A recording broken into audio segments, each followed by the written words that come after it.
जानों को खतरे में डालकर लोग पाकिस्तान क्यों छोड़ रहे हैं? हमीद इकबाल भट्टी की जिंदगी उस वक्त तक खुशहाल थी जब तक वो 2 दहाइयों से सऊदी अरब में काम कर रहे थे, लेकिन 3 साल कबल पाकिस्तान वापस आने के बाद वो मायूसी का शिकार हुए। कोरोना वबा से मुल्क की मईशत को नुकसान पहुंचा था और उनका रेस्तोरां का कारोबार बंद हो गया। काम के रास्ते महदूद होने और आसमान को छूती महंगाई ने गुजर बसर को मजीद मुश्किल बना दिया, जिसके बाद 47 साला हमीद ने यूरोप पहुंचने के लिए एक स्मगलर को $7,500 से ज्यादा रकम अदा की, जहां वो पहले जैसी खुशहाल जिंदगी की तामीर कर सके। हमीद के भाई 53 साला मोहम्मद सरवर भट्टी ने खबर रसां इदारे रॉयटर्स को बताया, एक वक्त था जब वो हमीद फौरी तौर पर बच्चों की हर फरमाइश पूरी करते थे, लेकिन पिछले 3 सालों से माली हालात मुसलसल खराब हो रहे हैं और वो ज़हनी तौर पर मुस्तकबिल के हवाले से बहुत परेशान थे। गुज़िश्ता हफ्ते यूनान के साहिल के करीब हमीद भट्टी और उन जैसे सैकड़ों दीगर मुसाफिरों समेत डूबने वाली कुश्ती हालिया बरसों में पनाह गज़ीनों के पेश आने वाले बदतरीन वाक़यात में से एक। हमीद इकबाल भट्टी भी इस हादसे के बाद से लापता है और बहुत से दूसरे पाकिस्तानियों की तरह उन्हें भी मुर्दा समझा जा रहा है। उनके भाई के मुताबिक ये हादसा गैर कानूनी तौर पर यूरोप में दाखिल होने की कोशिश करने वाले लोगों को दरपेश खतरात को उजागर करता है। मुल्क के माशी बहरान की वजह से हालिया महीनों में पाकिस्तानियों की बड़ी तादाद तमाम खतरात के बावजूद इंतहाई मुश्किल सफर पर रवाना हो रही है। ज़र मुबादला की कमी से 2-4 पाकिस्तान की $350 अरब की मईशत ज़बूं हाली का शिकार है।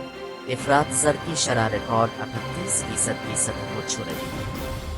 रुपए की तेजी से गिरती हुई कदर और बैरूनी खसारे की वजह से हुकूमत ने दिवालिया होने से बचने के लिए गुज़िश्ता साल के दौरान कई सख्त इक़दामात किए, जिनमें खाम माल की दरामद पर पाबंदी, ईंधन और बिजली की कीमतों में इजाफा भी शामिल है। लेकिन इसके साथ ही तरक्की और मुलाजमतों को बहुत बड़ा नुकसान पहुंचा है।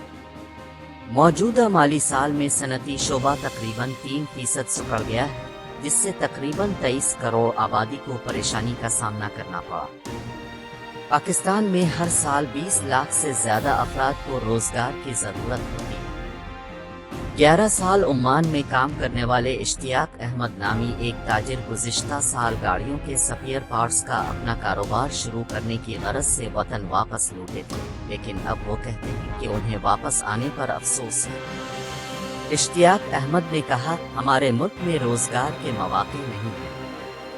अगर यहाँ रोजगार होता तो कोई भी यूरोप भेजने वाले एजेंटों के हत्थे नहीं चढ़ता।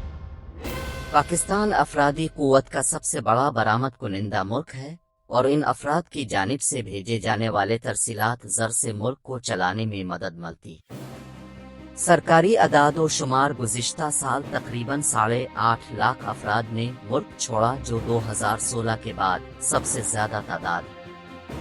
लेकिन कानूनी तौर पर मगरबी ममालिक जाने के मौके महदूद हैं और बहुत से तारिकीन वतन ऐसे एजेंटों के हत्थे चढ़ जाते हैं जो अक्सर इंसानी स्मगलिंग में मुलव्वस होते हैं। उन्हें मकामी तौर पर एडेंकी कहा जाता है, जो बहुत सौ के लिए एक तेज सस्ता यूरोप पहुंचने का वाहिद रास्ता है। इश्तियाक अहमद ने कहा, अगर आपको यूरोप जाना है तो कानूनी तरीके से ऐसा करें। अगर आप डंकी और का रास्ता इख्तियार करते हैं तो आपके मरने का 90 से 95% इम्कान होता है। यूरोपियन यूनियन की सरहदी और कोस्ट गार्ड एजेंसी फ्रंटेक्स के मुताबिक रवां साल जनवरी और मई के दरमियान यूरोप की सरहद पर 1,02,000 गैर कानूनी तारिकीन वतन का पता चला, जो पिछले साल के मुकाबले में 12% ज्यादा था। ये तादाद 2016 के बाद सबसे ज्यादा है। लीबिया के रास्ते वस्ती बहरा रोम को उबूर करके खास तौर पर इटली और यूनान तक पहुंचने की गैर कानूनी कोशिश करने वाले अफराद की तादाद तकरीबन दुगनी है, जो कल्पना गजीनों का तकरीबन निस्फ है। फ्रंटेक्स के तर्जुमान ने रॉयटर्स को बताया कि मिस्र और बांग्लादेश के शहरियों के बाद फिलहाल पाकिस्तानी इटली में तीसरे सबसे ज्यादा तादाद में रजिस्टर्ड होने वाले पनाहगज़ीन हैं, जो लीबिया से यूरोप पहुंच रहे हैं। पाकिस्तान ने पीर 19 जून को कुश्ती के ताज़ा तरीन हादसे के बाद कौमी सोग का ऐलान किया। हुकूमत ने इस वाक़े में जान से जाने वालों की तादाद 350 बताई। रवां साल मुतअद्दिद दीगर पाकिस्तानियों को भी ऐसे ही हालात का सामना करना पड़ा। 38 साला मोहम्मद नदीम इस कश्ती पर सवार थे जो फरवरी में लीबिया के करीब डूब गई थी, जिसमें 70 से ज़ायद अफराद हलाक हो गए थे। गुजरात से ताल्लुक़ रखने वाले नदीम के 3 बच्चे थे और वो अपनी छोटी बहन और माँ के वाहिद कफील थे। उनकी वालिदा कौसर बीबी के मुताबिक वो फर्नीचर की दुकान पर सेल्समैन के तौर पर काम करते थे, लेकिन उनकी उजरत कम थी और बढ़ती हुई महंगाई ने माली हालात को बिगाड़ दिया था। कौसर बीबी के मुताबिक नदीम कहते थे कि वो बैरून मुल्क जाएंगे ताकि अपने बच्चों के हालात बेहतर कर सकें। वो कहते थे कि मेरी जिंदगी गुजर चुकी है, लेकिन मैं अपने बच्चों का बेहतर मुस्तकबिल चाहता हूँ। नदीम की वालिदा ने नम आंखों के साथ बताया कि हमें नहीं मालूम था कि हमारे साथ ऐसा होगा।